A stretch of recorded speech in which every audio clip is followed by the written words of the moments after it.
Alright, so I didn't intend to be back this quickly with the next batch of Agito episodes, but not only did we get episode 3 uploaded to the Toei Tokusatsu World official YouTube channel, but also they seem to be uploading the episodes in batches of 2, so we got 4 and 5 as well, which means, yeah, I'm probably just going to be doing these in batches of 5, but it all depends. So I'm just going to be doing up until episode 5 in this one. So, yeah, Agito, episode 3, starting off with that. We continue from where the last episode left off, where Agito starts fighting G3, but I believe also gets rid of the monsters from the previous episode, and yeah, he is about to basically kill Makoto until, well, he comes to his senses and stops, I guess, acting on maybe not instinct, but like some sort of programming that he's under. So, yeah. Um, and he walks off while the G3 suit powers down and Makoto has to get out of there. So, yeah. So then we see Agito transform back into Shoichi, and he gets on his bike to get back home and everything, and runs into Mana and has her help him get back home. To which he spends most of the next day in a bit of a depression because he doesn't really know what to make of the night before and everything. And so while that's happening, um, the Mana, her brother, and their father, the professor from the previous 2 episodes, um, have to try to take over the various household chores that Shuichi was doing up until then, with the professor taking the the duties of cooking. The boy does cleaning, and then Mana is in charge of doing laundry. Sorry that I didn't mention their names yet. Basically, the kid is Taichi Mizuki, and the professor is Yoshihiko Mizuki. So, yeah. Um, and wouldn't you know, partway through them doing all their chores, they fuck it up. Um, the professor, yeah, the professor, or Yoshihiko. I should really start learning their names. Yoshihiko, um, manages to accidentally drop, I believe it's hot water all over his feet, which obviously start to cause burns. He tells Taichi to get him some ointment, some whatever that they have. I guess in a I'm assuming it's some kind of medical kit, and the kid manages to drop everything that was in the container. Um, yeah, somehow on the floor because I guess it wasn't closed all the way. Yeah, and when Mana is away from the iron because she's ironing clothes, uh, to try and help Toshihiko, um, she accidentally leaves the iron on the shirt that she was ironing, and it stays on there so long, or to a degree, that the shirt starts to catch fire. So yeah, and when they're about to put it out, we have Shuichi come in and put it out with I think it's a damp towel. Um, so yeah, and then he says to leave all the chores to him. So yeah, I should also mention, right, he was out in the vegetable garden that he has, basically just being really downtrodden and everything from everything that had previously happened. So yeah. So after that, he takes care of the ironing, uh, and he and also some of the cleaning, or the rest of the cleaning, I guess, and then he chops up some, I don't know if they were onions or what, but some vegetables to start cooking. To which the other three applaud him for. So yeah, they're really, really lucky that this dude is living with them and has taken up the household chores, because otherwise they'd be kind of screwed. I'm not gonna lie, they can't do shit. Um, it's like they've never had to do it themselves for some reason. You would think at least the kids would learn at least a few things to do around the house, but maybe that's just me. So yeah. So then Mana asks Shuichi how he's suddenly feeling better. Shuichi says that he he feels better because he's in the place where he belongs, basically. And yeah, um, and Mana has tried to poke him for information on um, what he was feeling so down about, and he didn't necessarily want to try and answer her in regards to what actually happened, but he did um, say that it wasn't like something, or he didn't remember anything, and it doesn't seem to be something from his past. So yeah, which she did ask if that was what it was about.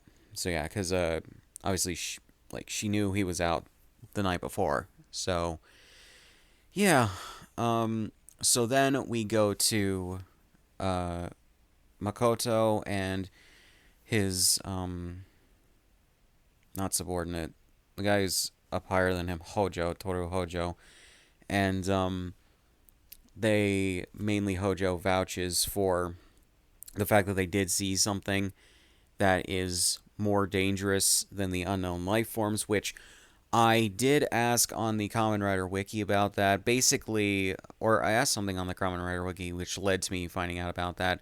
What they're talking about are the Grongi from Kuga.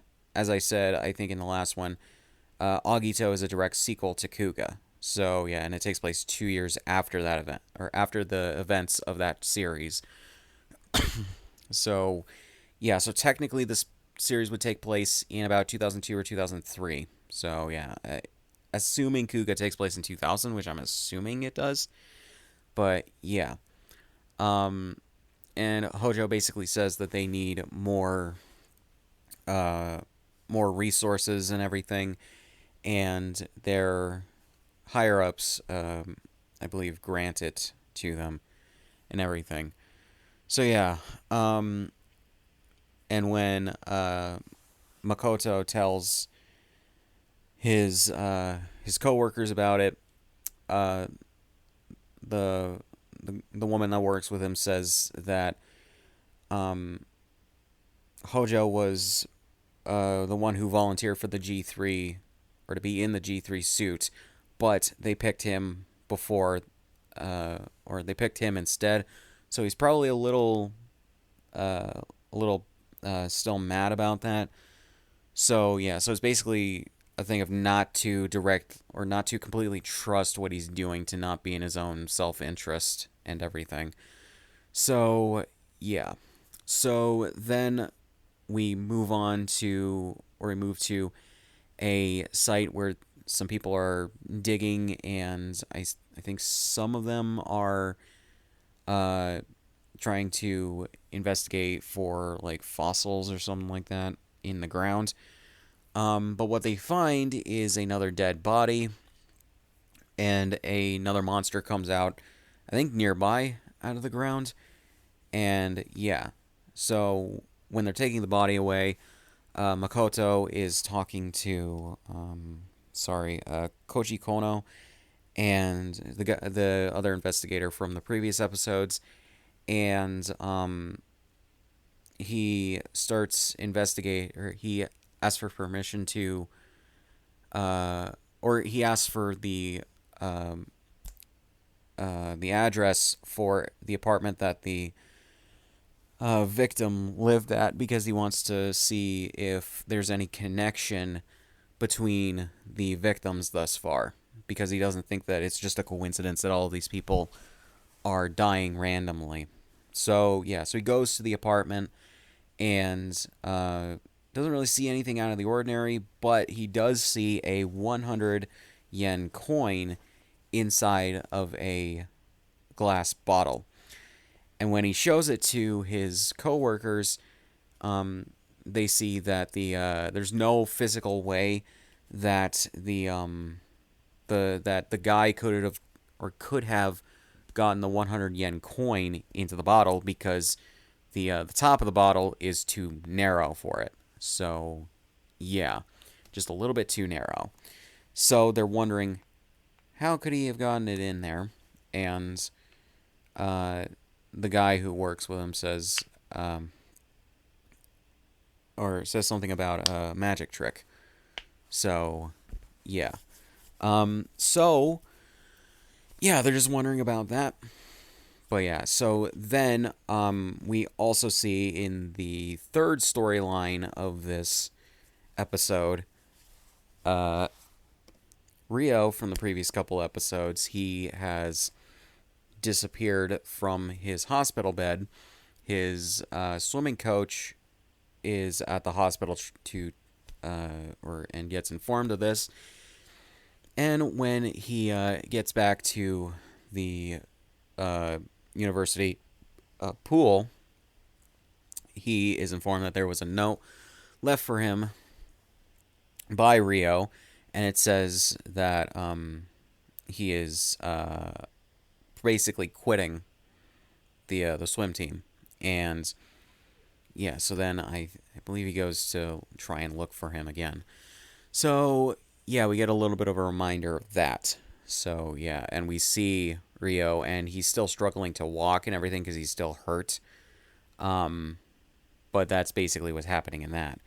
So then, when the monster from earlier attacks a guy near a park, we see Shoichi get a sense about it, and he gets on his motorcycle to go and fight it. So yeah.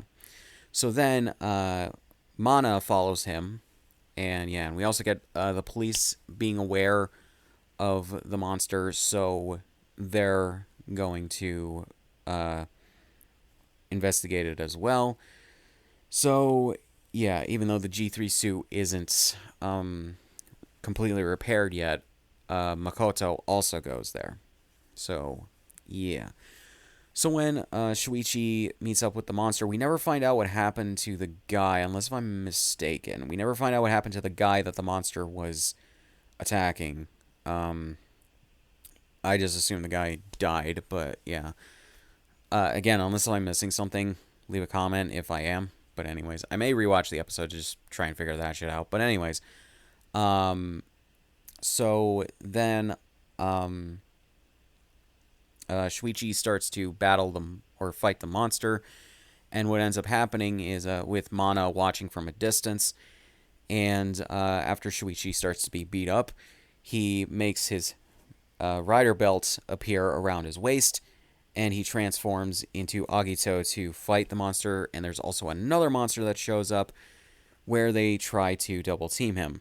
So yeah. So then the episode basically leaves off from that point. So yeah, so we get on to episode 4. Alrighty then. So yeah, episode 4. Something I forgot to mention for the last episode is that they there was another storyline involving a thing that is apparently from the Jomon period or older. I guess I forget exactly how the sentence went, but I do remember the Jomon period was mentioned. And I think they said it was as old as that. And if you don't know, that was basically between 14,000 BC and 300 BC. So yeah, or BCE. So yeah. So we have that, and basically we get a continuation of that plot or storyline in this, where we see that these scientists are working with the thing that they've discovered, and they see that it basically has a pattern that's very similar to the structure of DNA. But as Makoto notes, no one back then, he says like 30,000 years ago, so it's older than the Jomon period, unless if they just got the number wrong, um, or if the translation's wrong for the number, that uh, no one should have, or no one knew what DNA looked like back then. So yeah, but they are using they're using different uh, elements to try and synthesize to synthesize RNA, I believe, to interact with it. Basically, they're trying to make their own version of Jurassic Park, though without dinosaurs. Wonderful. So yeah, so we have that. But before that happens, we see a continuation of what the last episode left off with Shoichi defeating the two monsters and transforming back to normal in front of Mana, who sees him. He sees her as well, and she takes off on her bike back home in shock and everything. So yeah, so then he the next day doesn't come home, apparently wanting to take off, but then he comes back anyways. So yeah. Meanwhile, we see Makoto show up to the scene of the monster attack, and he finds a buried body, which is the body of the guy from the last episode that the monster attacked. And yeah, and basically calls in the rest of the squad.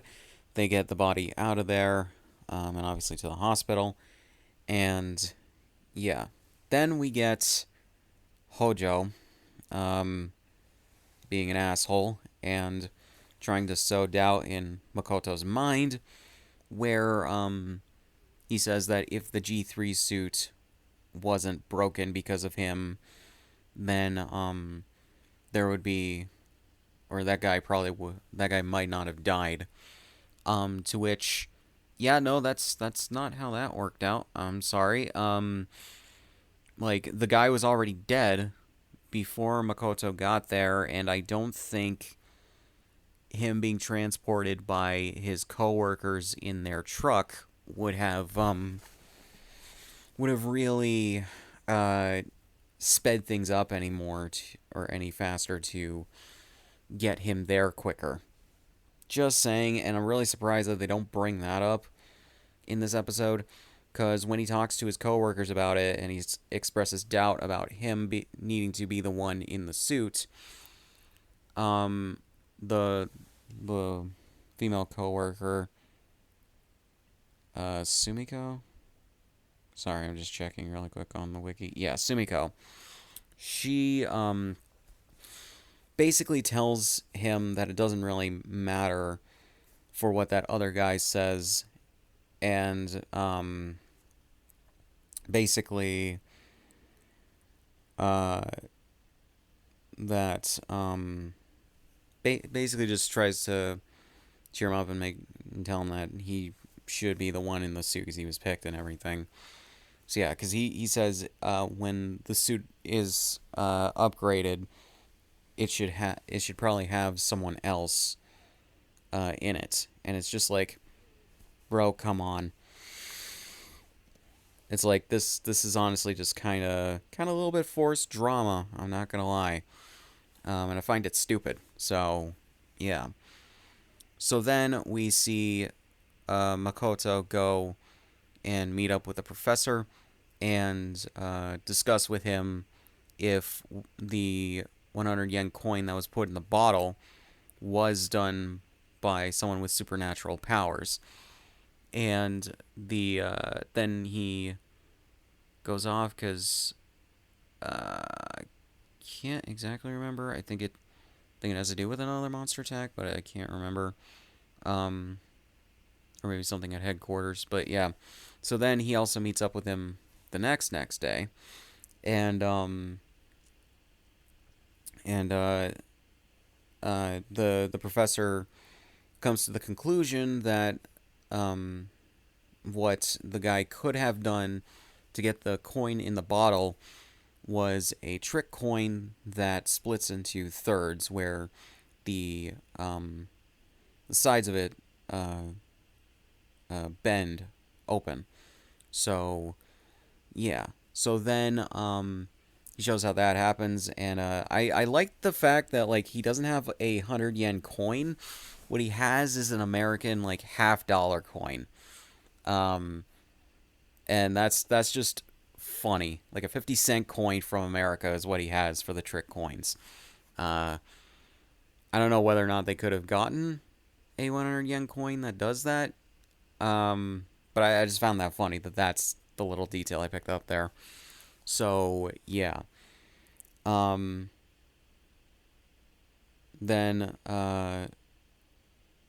yeah. So he says that they just need to break open the bottle and see if the 100 yen coin uh is like that, so they can conclude whether or not the guy actually did that. But before he can break it open, he has to go uh, to a new monster sighting. Shoichi goes as well. The G3 suit is fixed, so and upgraded, so Makoto gets there first and starts fighting the monsters who are trying to kill a police officer and a little girl who the police officer was trying to save from them. But he's quickly overpowered because first you have the first monster, then you have the second one that shows up. Because I think they both got away from Agito at the beginning, so yeah, so they show back up and all that, and they damaged the G3 suit a bit. Luckily not as quickly as the last monster, but yeah, and then Shoichi, while he's driving on his bike, or on his motorcycle, he transforms into Agito, which I do like that. I'm assuming every Rider series has at least one transformation like that, but it's a thing that the original Kamen Rider series did multiple times, granted through stock footage, but still, of the rider transforming with his belt into the Kamen Rider that they are and everything. And I like that they did it here. It's actually pretty seamless the way that they did it. And I like the detail as well that they kept up from the original Kamen Rider series, where it changes the bike as well into a new form. So it doesn't look like the one that the rider rides around with in his civilian identity. So I do like that. They would go on to do that in Zets as well. I think once so far, so maybe twice. So I do like that they continue that tradition, probably at least once within every Rider series. So yeah, I will say though that some of the footage that they have doesn't look quite as good as the videotape footage that they have for this show.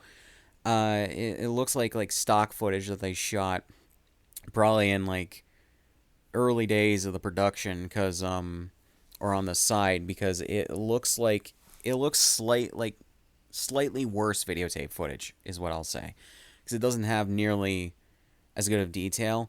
It's either that or maybe they stuck a weird filter on it, because there's also a weird discrepancy between the last episode and this one. At the beginning of this one, they have this weird like I don't know, not sepia tone, but like this weird filter that makes everything look like more tan, I guess, than it should. It's like it's supposed to be at sunset or something, which I think was the intent, because it does go into night when Makoto gets to where the dead guy is, but still. So yeah. So Makoto fights them off until Shuichi gets there in his Agito form, and he takes care of, I believe, both of the monsters. Or no, he takes care of one. I think Makoto takes care of the other because he gets what I think is a grenade launcher or something like that, and defeats one of the monsters that he's fighting while Shuichi is fighting the other one. Because he can't take them both on because the G3 suit can't handle fighting multiple monsters at once. So yeah. Um. So then, uh, Shuichi he just stays quiet while Makoto asks him, "Who are you? Are you a friend or an enemy?" And Shuichi stays quiet and takes off on his bike. So we see that. But in the stinger for the episode, we see, or the last thing for the episode, we see that somehow, because of the DNA, the weird DNA experiments that they're conducting, the scientists working for the police on the old thing, uh, somehow the RNA sequencing that they are trying to do, the artificial RNA combined with the DNA from the thing, has resulted in a baby just coming out of the literal test tube baby coming out of the weird mixture they had. To which I do like the how they set that up.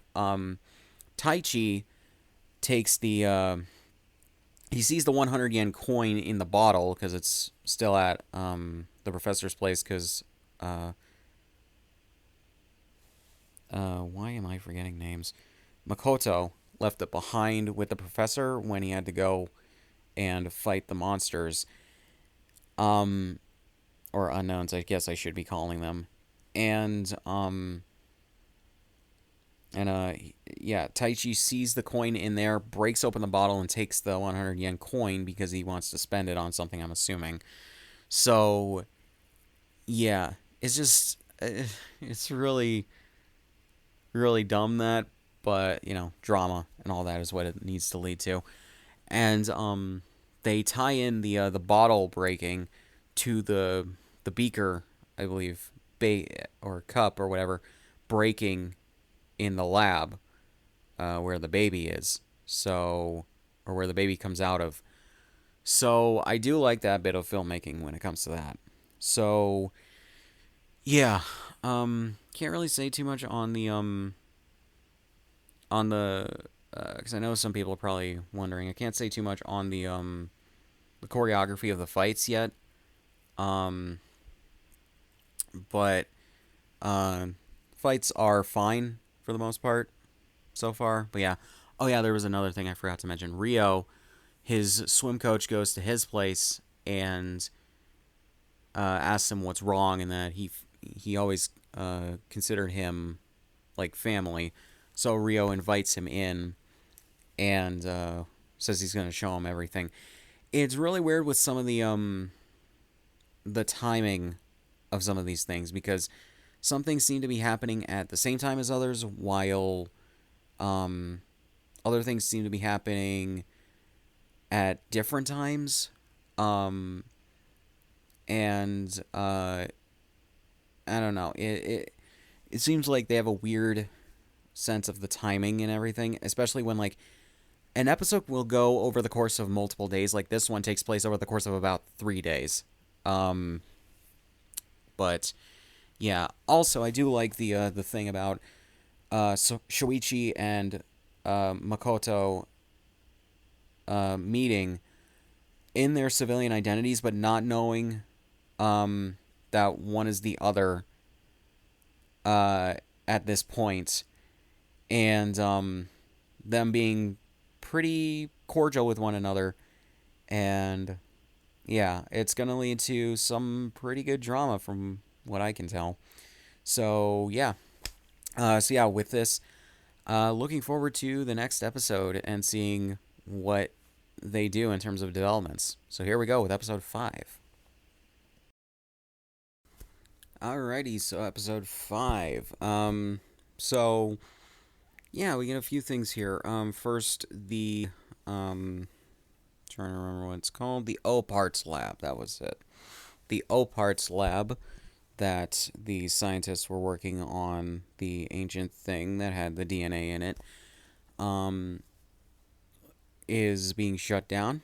And we also find out that the baby that formed out of the test tube science bullshit um, apparently grew and broke out of the containment thing it was in and walked out of the lab. So yeah, and its footprints disintegrated a little while after the female scientist wakes up and sees them as they were walking out the door. So yeah, interesting there. We also get a follow up on what happened in the last episode with Tai Chi taking the 100 yen coin. Not nearly as dramatic as I was expecting, but he gets punished for taking the 100 yen coin and spending it on snacks, as the professor says. And yeah, I was kind of just expecting maybe a scene of the drama that came from that. I feel like they didn't capitalize on that as much as they easily could have. But yeah, so and I just feel like that's a letdown. So then we see Mana is, I'm assuming, failing, because I don't know the Japanese grading system, but I'm assuming failing or close to failing, or is not doing very well in math. So yeah, so the professor gets her um, a a tutor to help her in math, and and the thing is, like, she doesn't necessarily, or she's not too great at math in her own way, but we get another look at her psychic powers from, I think, episode 1 or 2, and turns out that she can see the future because she focuses her mind when the tutor asks her to do some test questions. Or maybe not test, but like practice questions. And she sees her. I'm assuming it was herself in the future, filling in or circling the right answers on the multiple choice questions and everything. And the tutor basically says that she aced the whole thing. So you do wonder why she's failing math if she can see in the future and see herself answering the questions right by circling the right answers on the multiple choice questions. Really weird. So then Shuichi comes in and with I think some tea, and says, "How about a break?" Even though they just started and everything. And he asks, I do apologize as I forgot her name. Mayumi? Yeah, Mayumi. Okay, just check the Kamen Rider wiki. Um, Mayumi, if she could tutor him in math as well, because he initially volunteers to tutor Kana to see if he can, or to see if he was a whiz kid at math before he lost his memory. But nope, he is not a whiz kid at math. So yeah, we just have that. So then after that, we see them outside of the house, and we see Makoto has come. He was talking to the scientist lady and everything. Plus, earlier, I forgot to mention this. We saw Hojo being a dick, and he's going to use the stuff that he said in his last report and everything to basically get him kicked out of the G3 suit and everything, because of the fact that he has had to be saved several times now by Agito. And yeah. So I'm just gonna say this. Guy's in the complete wrong in this. Um and he's kind of forcing the issue because it's just like Makoto really couldn't help what was going on, and it's clear that it was a lack of the suit being ready for the unknowns as opposed to him as a fighter to be able to take on the unknowns, because it's clear that the tech and weapons and everything that they put into it, they're not really too well equipped to take on the unknowns and could use maybe a rethinking or serious upgrades to everything. So, yeah. Although, granted, in the last episode, he was also able to uh, fight off one of the monsters when, or unknowns, when the other one was taking care, or busy fighting Agito. Just, just saying. Um, but yeah. So, I don't know. I don't know why he's necessarily there. I think he's just investigating something. Um, but yeah. Um, so then he gives Mayumi a ride back to her place, and Shoichi and Mana tag along. There's a really dumb conversation that they all have in the car for a little bit. And the reason why I say it's dumb is I know why it's there. It's mainly for like comic relief and whatever, but at the same time, it it's also just like kind of dumb with these weird hints that Shuichi likes Mayumi, but then also Mana wants, or Kana wants I don't know why is, oh no, it is Mana. Okay, never mind. I confused myself for a second. Mana wants to know if Mayumi would start going out with Makoto. No idea as to really why. Um, and yeah, they have that. And then there's some weird jokes about Shoichi getting Makoto's name wrong. Um, and now thinking about it, I do wonder if it's one of those things of him getting the name wrong on purpose so that it makes Makoto look like he's unimportant or whatever, but it makes Shoichi also look like a dick. So, don't really know. But it also looks like he's playing it off as him just genuinely being dumb and forgetful. I don't really know. Um, so yeah. Um, so then after Mayumi's dropped off, Makoto drops off Shuichi and Mana because he still has, or he's still on the clock, I think is what he says. So, yeah. So then we see Mayumi um, meet up with, or not meet up, but like get, what is the word? Or encounter. We see her encounter Rio, who she previously gave information that like she did have a boyfriend. The dialogue is a little weird, and I don't know if it's a translation or not. She says when she's asked if she has a boyfriend by Mana, if or that she kind of does, kind of doesn't. It's one of those weird things in terms of how they worded it. I assume it's at least a decent translation of the dialogue, but yeah. But then she goes on to say how she was dumped by her last boyfriend, so you don't have a boyfriend. Just could have said no. Again, don't know if it's a translation or not, but yeah. So, uh, she talks about how Rio broke up with her to focus on his swim team stuff, but since he recently uh, quit the swim team, um,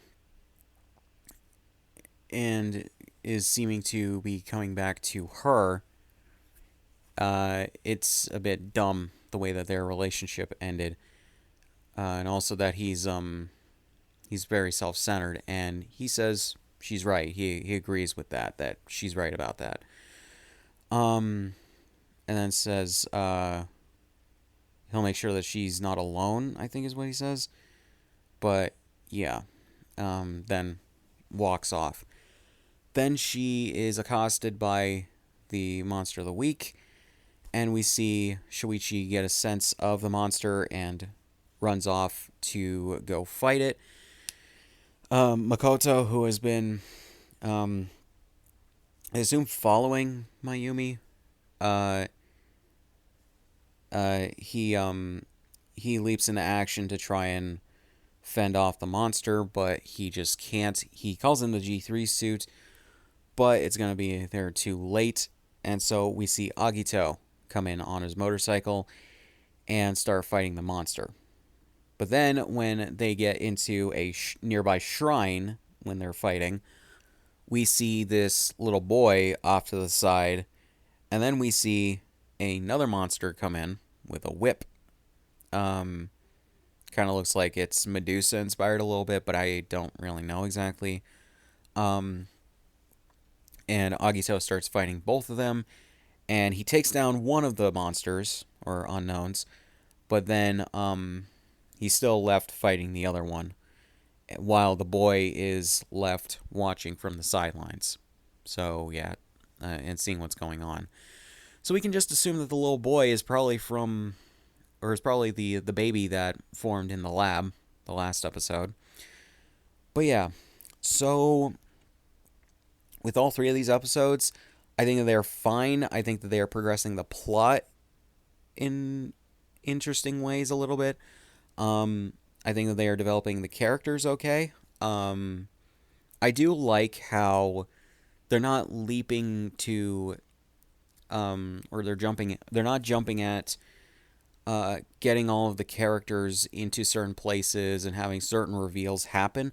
They're having the characters develop relationships with one another, and I do like that. And they are matching up the characters to interact in ways that, for the most part, make sense. Like, they wouldn't be ones that you'd expect right away, but at the same time, they make a decent amount of sense.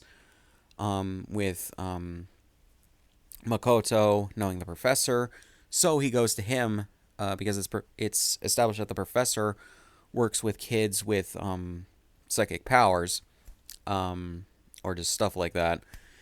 Um, so he would be a good resource to go to talk about these things. And then uh, you have Mayumi being brought in, and she knows Ryo, and that's how you have this like web of how everybody knows each other. I do like that they didn't kill off Mayumi in this episode. She is hit so hard that I believe she is knocked unconscious, but it doesn't seem like she's dead, at the very least, from what I can tell. So yeah, um, and yeah, and I do like how they're establishing that Makoto is a decent guy, and he just has a dickhead of a not boss, but maybe a coworker with Hojo. Um, so yeah, I do think some of the drama there is a bit forced, but at the same time, it has the explanation of Hojo is specifically looking for things to get Makoto kicked off the G3 project with. So yeah, so he is forcing the issue.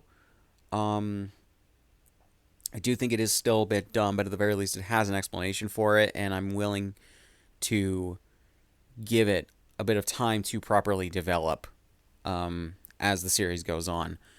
So, yeah.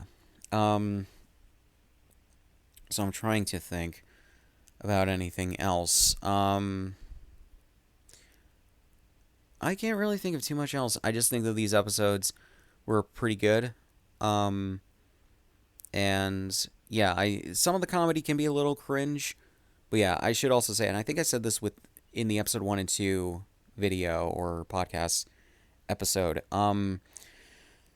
Basically, when I watch a show like this, I am brought instantly back to like the early 2000s because I think I said this last time. It reminds me of mid to late 2000s Doctor Who from series 1 to 4, and the fact that the frame rate was definitely higher when they filmed this. I think they converted this to 24 FPS for the YouTube uploads, um, or possibly these are the DVD masters, slightly upscaled to 720p, and yeah, but still at 24 FPS because you can definitely tell these were filmed at a higher frame rate than like the frame rate was like halved or something like that. Um, so yeah, or like just lowered. Yeah, I'm not sure if they filmed these at 25 FPS or 60 FPS, but either way. Um, so yeah, plus unfortunately since they filmed it in standard definition, it's not going to look the best, and as a result of that plus YouTube's compression with these uploads, it doesn't quite look as good as it could. Um, like say in the Blu-ray upscales. Um, but yeah, and I know they're not going to use the highest quality masters for these uploads because they still want people, or they want companies outside of Japan and other places in Asia to license the show and release the show with the Blu-ray masters in those regions. Um, so yeah, and I get why they're doing it because especially since these YouTube uploads are limited to a month after they're uploaded, and being either privated or deleted from the channel, it is just kind of it just goes to show like how Toei is really marketing these things. So yeah, and I have checked the playlists for these videos, and it seems like they're going to be uploading. I don't know if it's going to be every week or so, but it looks like they're going to be uploading 2 episodes of Agito and Kabuto. So yeah, whenever they upload those, I'm probably gonna, I don't know whether I'll do these in 5 episode chunks or 2 episode chunks, but we'll see. But yeah, it probably would be better if I did 5, but yeah.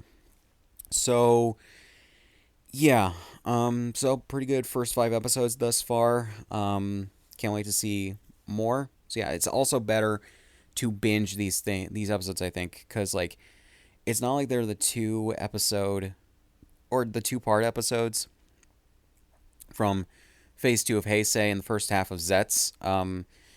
But every episode is mostly a standalone with some things that bleed into the next episodes because serialization, but they still function pretty well as standalone, but they're better to be binged. So, yeah. But, yeah, so I don't really have much else to say on this. So, yeah, links in the description, all my shit. Subscribe if you want. I'll see you guys in the next one.